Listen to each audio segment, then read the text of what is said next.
I am Alvinette Thomas Buchanan. I've been at Mara for 8 years, and this is my 6th year as principal. When I think of Mara Soccer, definitely embodies what we like to call the student athlete. You know, there's a rich tradition or high expectation of success in the classroom, and they're held accountable for that. It's for your safety. How am I getting past the coach?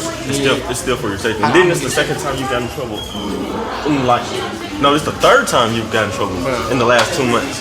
And Cisco, if we're honest, you were already hanging on this small of a string. No, don't talk to me, buddy. No, we don't.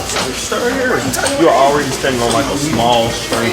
Like you barely made the team because of that.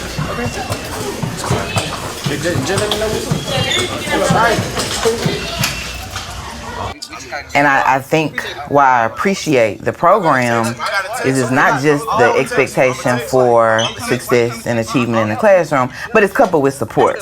So it's not just looking at report cards, looking at progress reports, seeing that students may be not mastering everything.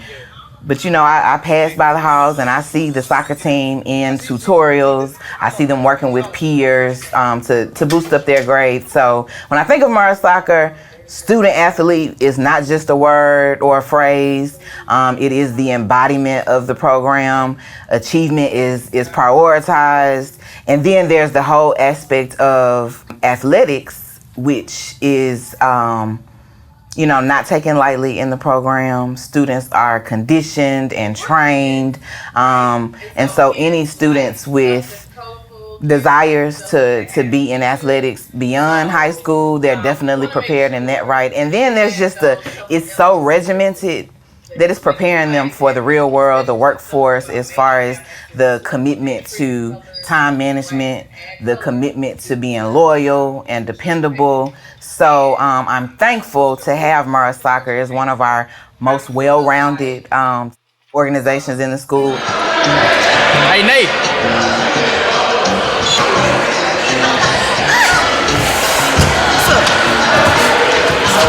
I'm talking to this one girl, but she's my friend, but not talking, but she's my friend. But people think I'm talking to her, and the rumors basically got to, you know, my ex, you know. My name's Cisco. Well, my name is Francisco, but you know the team call me Cisco and my friends call me Cisco. And clearly, someone they was talking about something clear that I don't know. Well, that's my two together. Yeah. That's red flag. But if y'all still talking now, say y'all are right, and the girl who you don't talk to no more, why you just want to tell the girl you talking to now? They were just telling me not to like pay attention to that, like. I mean, stuff happens. I mean, I guess. Like, did the girl give good advice? I mean, she's someone, but to me, it don't. She doesn't give good advice because, like, she cheating on her man too. You know, she said she liked the other dude, but like, that's not my problem. Last time we texted, and then she was like, "That when we broke up." I got a cool one. You should screenshot it. You should show the girl. I did. If you having this communication like with this person, like hugging them, accepting stuff from them and stuff like that, you know, coming to see you all the way to practice, you know, and they supposed to be your homeboys and stuff, but you know, it's cool. But you know, I had to let that relationship go because you know, it was affecting me mentally. Yeah, it was messing my head up. And then soccer, no, I'm not toxic. I'm sweet. For the relationship to be toxic, both of y'all gotta be toxic. I guess they talking, I guess, because they just close. Since day one. One of your teammates talking to your girl? That's not my girl. Your ex-girl? Yeah. So did you get your issue resolved with your other girlfriend? Yeah. But we talk about how school is not just school sometimes, right? School is sometimes a escape, correct? One thing is your teachers and is your peers that we want to, and that's actually on our discussion today what we're gonna talk about with the long way down. I always be kind to people because you never know what somebody's going through. And we talk about that 24/7, which is why we try to imbue assignments, those activities like Ken mentioned, where everything doesn't have to look so scholarly. Does that make sense? Because sometimes not to you, but those from 8 to 4 moments is the best moments of somebody's life. But you will never know it until something tragic happens. You understand it? And before we talk about this discussion, we need to talk about some terms that you guys might not know. Does everybody know the word toxic masculinity? Yeah. Alright, now, for everybody, keep your hand raised, Don't put your hand down, talk to yourself. Only put your hand down if you feel like the question does not apply to you. Raise your hand if you feel like you have been taught that you can't cry, you can't show emotions. We taught that, right? You've been taught to basically be strong in all situations. You've been taught to not show emotions. You've been taught to keep everything inside. That's toxic masculinity, right? Because usually those things gonna come out in probably a negative way. Is everybody understand that? Because you can't express it. Now, put your hands down now. Now, in the long way down, right? In the long way down, the book you read, right? What are the 3 rules? No cry, no feelings. All right. If you see that your whole life, right? That's gonna come out in a negative way, right? Mm-hmm. So that's one of the things we're talking about. With this discussion we're doing today, right here.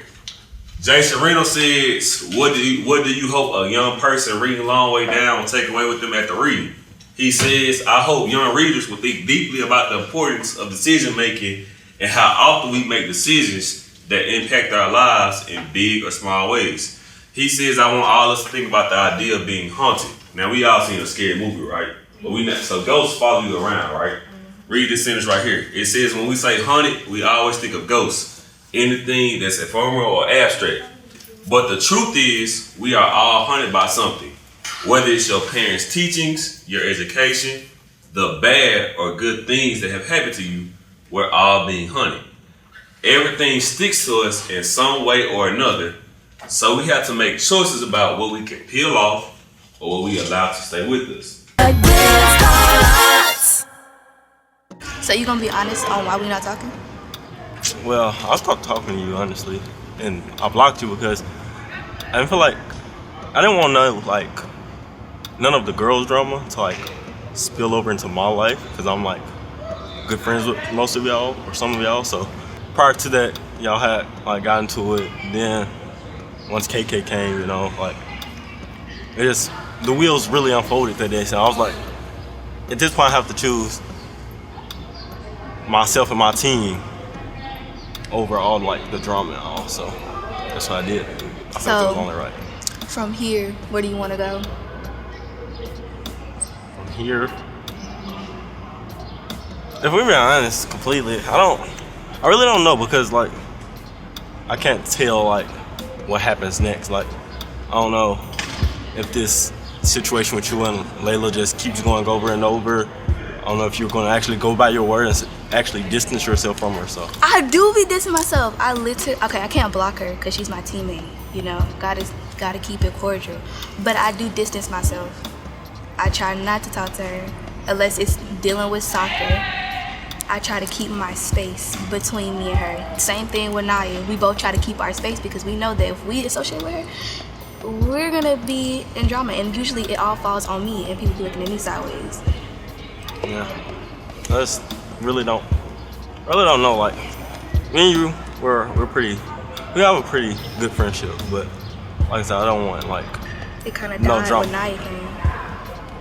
When Naya came, not really. Let's be honest. Once Naya got here, we kind of died. You stopped talking. I don't say stop talking. I just did other things. You can't even find another reason. I can't always start the conversations, No, you can't even find another reason. Most of the time, I would text you, you wouldn't even text back. So I was like, cause I be doing stuff. I be busy. Exactly. I'll be busy and too. you be busy I'll too. be way busier than you. Okay, so we understand that we both be busy. Exactly. But even when she came, it wasn't. It was even when she came, it wasn't no different really. Me and you didn't talk for a while, but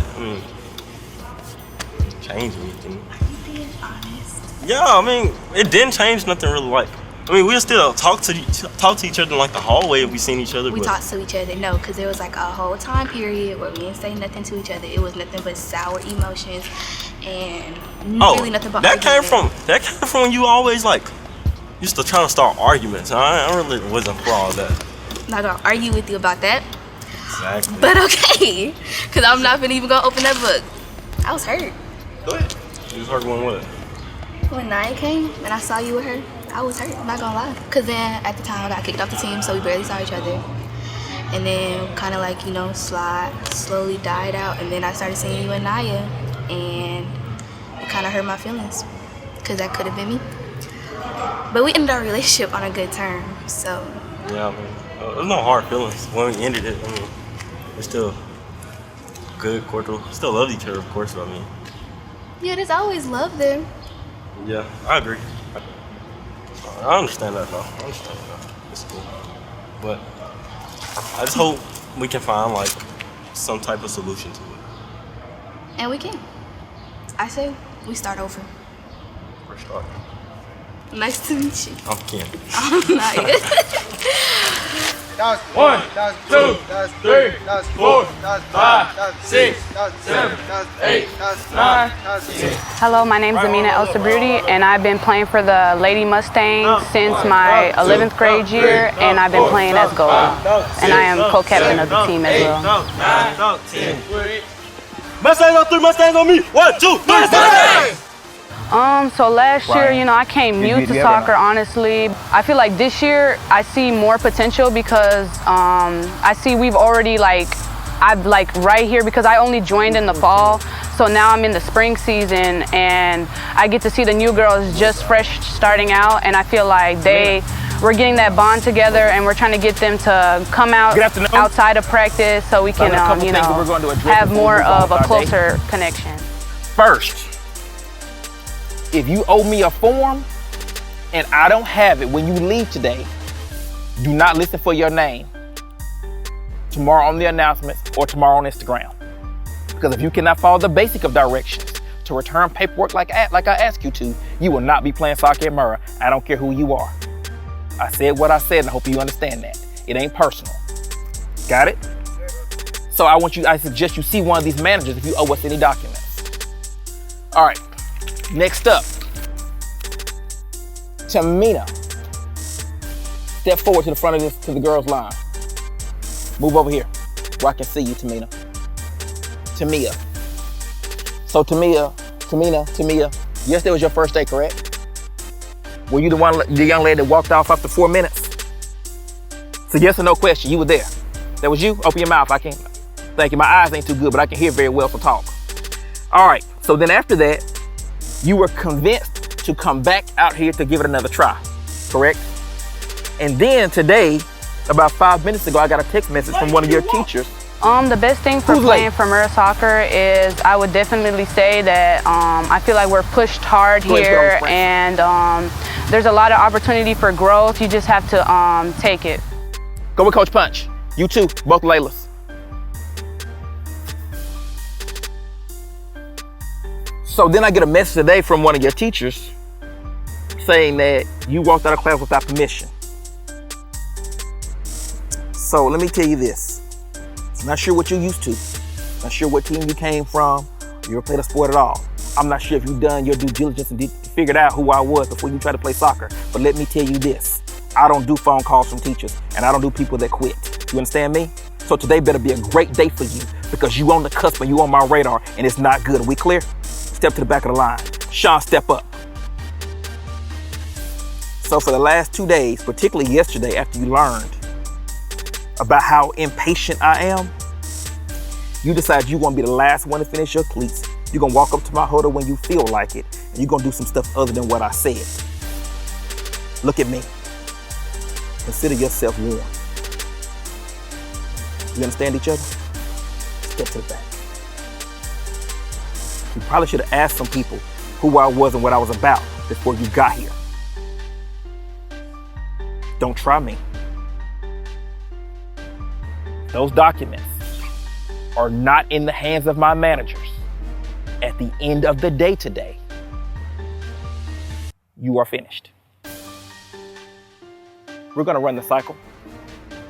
We're not doing the Murrah mile. Back up, if I can find my cone. Where is it? Starts down here.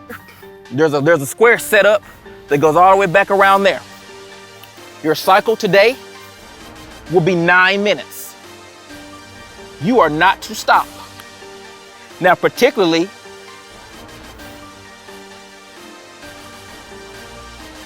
a lot of movement.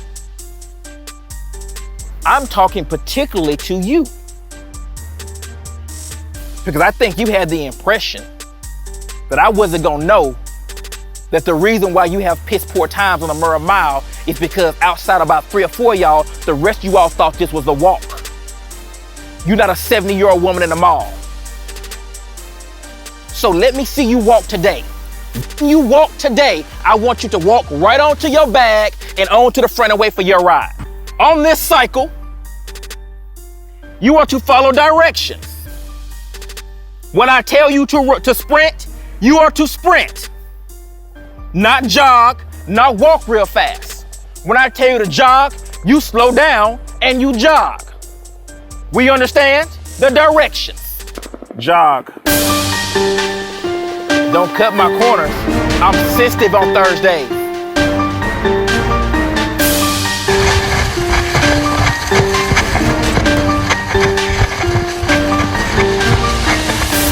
The first season as captain, I feel like it's been a challenge, honestly, because I'm just trying to have like the starting season. Like, I want everyone not to have an attitude. I want everyone to come out here, have fun, not always think of like, oh, I gotta go to practice, you know, like actually have fun at practice.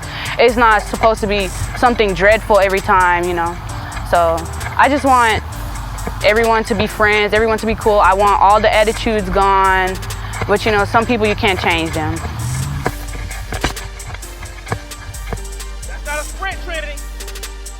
I lived in Jackson pretty much my whole life. Nia? I grew up, like when I was at a young age, I grew up like in a really bad part of Jackson, you know, That's like the fastest you got. We in trouble. That was not a good place to grow up in. 15 more seconds on the sprint. Do not slow down until I tell you to. But we, like, thankfully we moved from that position and I'm more like in a better neighborhood or whatever. But I honestly, I'm gonna just be honest. I don't have nothing good to say about Jackson, to be honest. 5 seconds to sprint. Hey, I wish you would. What I tell you, try me if you want to. Walk, I want you to. I don't know, like just the people, they have more of an attitude here or something like that, or like just the community, like everyone wants to move from here. There's no actually trying to get it better. Like there's talk of a vision, but I don't see any changes happening. So I don't really think it will ever change, to be honest. It don't hurt. Shift. That's what they do. Layla, that's not a sprint. But you want, okay. I personally, I would love to stay here and like, you know, live close to my mom for college and whatnot. But honestly, I just kept thinking, I just want to make good grades and go to a college like out of state, to be honest.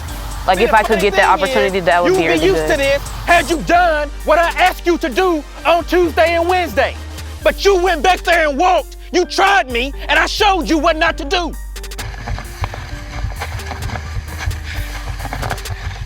Hey, baby, you better flex on them feet and keep on moving. 15 seconds to your next sprint. The biggest draw is like, you know, I got friends here, I have family here, not that much, honestly, but like the family I do here and the friends I do here, it's like a struggle to like, you know, leave them, start new, having to be like completely independent on my own. Sprint, let's go, we on the sprint, let's move, we on the sprint. Honestly, the vibe, like, I don't get the vibe here. Like, I'm sick of seeing potholes everywhere. Like, I just want to have like a better community, a better environment, more places to go out and have fun. I don't have to go to a whole nother city every single time to like go out to eat or something like that. You as a person, you just don't want to be a product of your environment. You want to be like, get out of that mentality. You know, most people, they grow up in Jackson and they're exactly how they grew up. They want to stay where they're at. Like they don't want to grow and, you know, like continue from where they came from, you know. They don't want to do something more with their life, basically. I didn't say jog a little faster. I said sprint. 10 seconds left on the sprint. Push her, pull her, drag her along. I feel like that really damages all the school's reputation, because it's like if you go talk to somebody from Madison and you feel like you say, oh, I'm from JPS, or like I go to Murrah or I go to Jim Hill or whatever the case may be, I feel like I get from their vibe, like they kind of look down on the school system. Like they already like, oh, you from like a JPS school, you're not from Ridgeland or you're not from Madison Central. So they already look at us as like, I don't want to say it like this, but they look at us as ghetto kind of. So, yeah, she also apparently has quit the softball team and everything she's been on. You know, I quit this one because if I'm not wildly impressed, I'm talking about like spinning straw in the goal type impressed. She not gonna make it. He won't make it. My response is like, of course, not every student that comes from JPS is like a bad student. I've seen a lot of students that are here that are really smart, really academically strong, and I see a lot of them. A lot of people from Murrah, they're good athletes, and they're going to, you know, great places in the future. Pop quiz. Sean, step forward. What are our team core values? Camaraderie. Talk loud. I told you I'm. Camaraderie, continuous improvement, humility, honesty, and servanthood.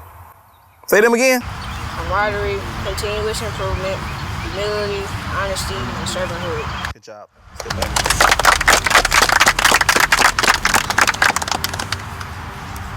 Alaska, what do you think the greatest of our core values are? Honesty. Honesty. Why is that? Because we have to be honest with ourselves and we cheat ourselves in a drill. Say, talk loud. But told you I'm deaf in my right ear. We have to be honest with ourselves and we cheat ourselves in a drill.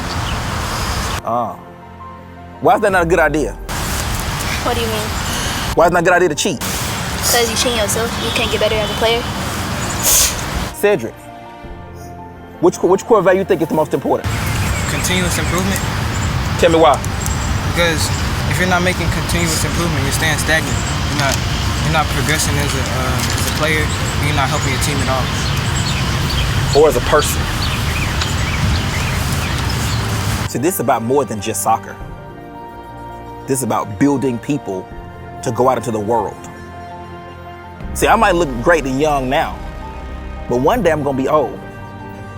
Man, unless you had a stroke, I know you ain't smiling and laughing about the fact that I said I was young. You had a stroke, that's why your face me like that? Look, a smile. Okay, I was just making sure.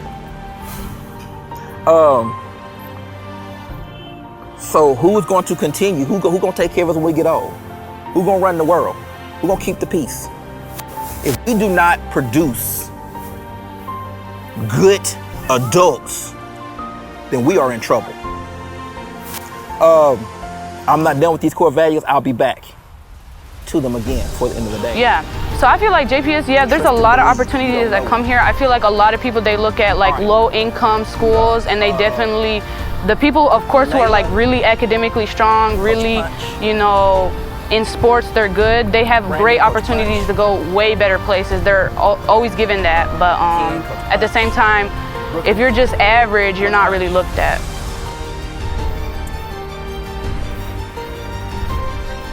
Breland, Coach Punch. Right here. Jasmine, Jessica. Come on, Jasmine. I feel like all throughout my life, like with my parents, I feel like they always pushed me hard, or I always felt like I wasn't good enough. So like, I just always have this drive. Like I always, like even though I might be making good grades, I still feel like, oh, it's not enough. I have to do more. I have to be involved in like a whole bunch of things just to be like, put my name out there. And like from middle school, I heard about the program and I was like, oh, this is gonna take me far. I already take my academics seriously. So if this is gonna push me to the next level and get me ahead of the game, then why not go for it, you know?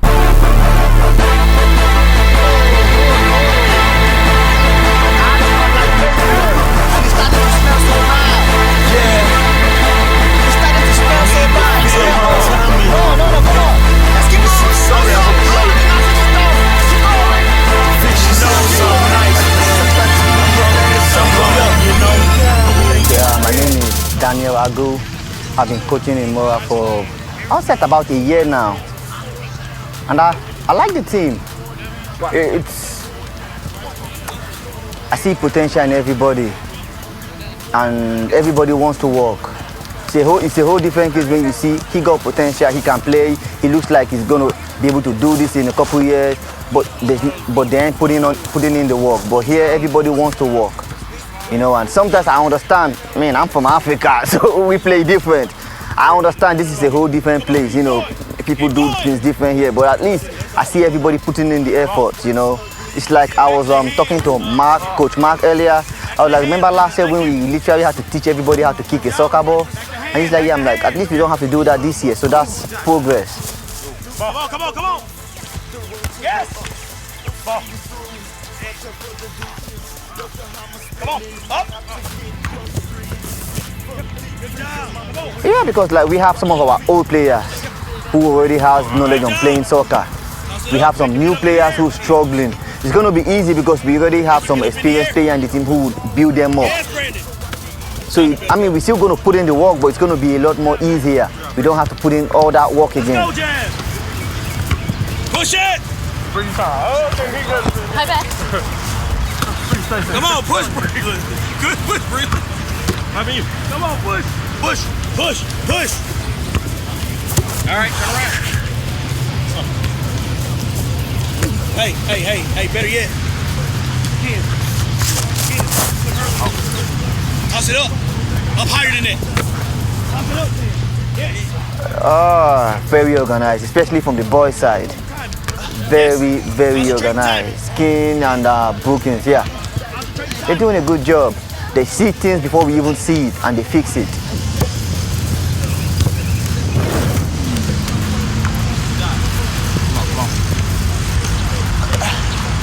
Come on, push. 15 seconds left. Good job. 15 seconds left. I've grown a lot. I mean, I come from a family of a coach, but I wasn't coaching. But being here, being around, like I said, being around kids who really wants to work, who wants to do the job, you know, it makes my work a lot more easier. We were tight. So when I came down, it just hurt a lot. Like a cramp? It feels like a cramp, but I don't. Can you straighten it? I can stretch it, but it hurt. It hurts? Turn the other side. Right.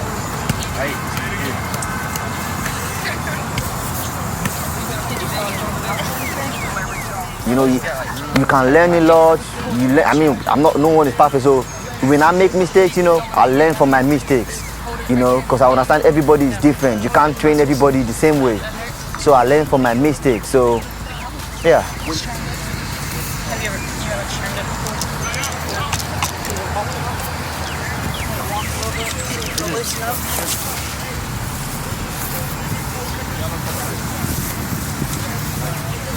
I've seen it, you know. Okay, I'll start from when I came in the country.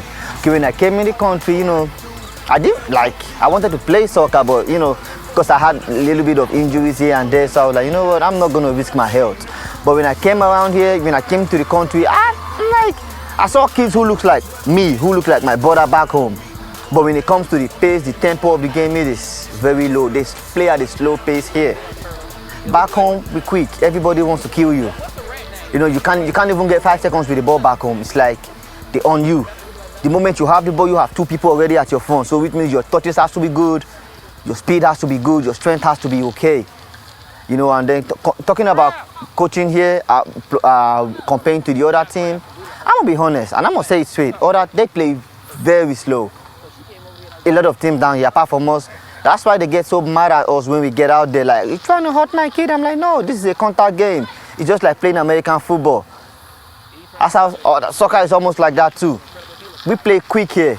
That's the problem. So when we go out there and play against other teams that don't play quick, that don't have the work ethic, the training culture we have, it becomes a problem. They see it weird, or they see it as we being aggressive. You got 2 minutes. So if yeah. you so much just make an ugly face, you going over there to the other group. So the program definitely cultivates students, develops students, and it's not just in the lane of athletics, but definitely prepares them for life beyond these walls. When I think about what has me tossing and turning at night as far as just challenges that our students face,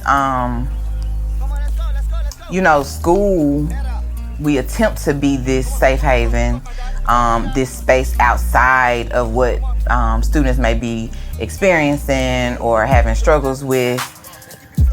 But so much gets brought into the school. And so, you know, we're still learning, especially post-COVID, what students' struggles are and how to support them. But I think it all starts with relationships. When relationships are there, I learned how to approach you. Some of the students don't respond as positively to the aggressiveness. And so some students don't respond well to the prodding and pacifying. And so you have to know your students to know which leadership style or management style to give them.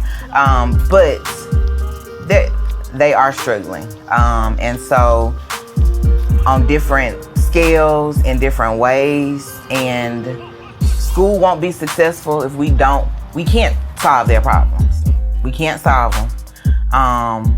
We can accommodate and support as much as we can with what we know, but we never want to give them a false sense of reality that we can solve some of the issues that they are experiencing outside of school. But we can support them, we can encourage them, we can motivate them, and we can do everything we can to make school a better place, a safer place when they're away from some of the challenges and struggles that they're experiencing just within the community or at home. I wanna shout out Dr. Evans. That's our principal, and I feel like she does a great job at she really gave us this opportunity, and I feel like a lot of kids that are in this program, they would have went to their home school and, you know, been in a fight every day. Like, a lot of people are like, oh, the school you go to is lame, like, y'all don't do nothing, it's not like, you know, there's no drama or whatever. But like, at the same time, it's like, if you're mature, why would you want to be like in that environment, you know? If you could be in a better environment and with more opportunities, why not?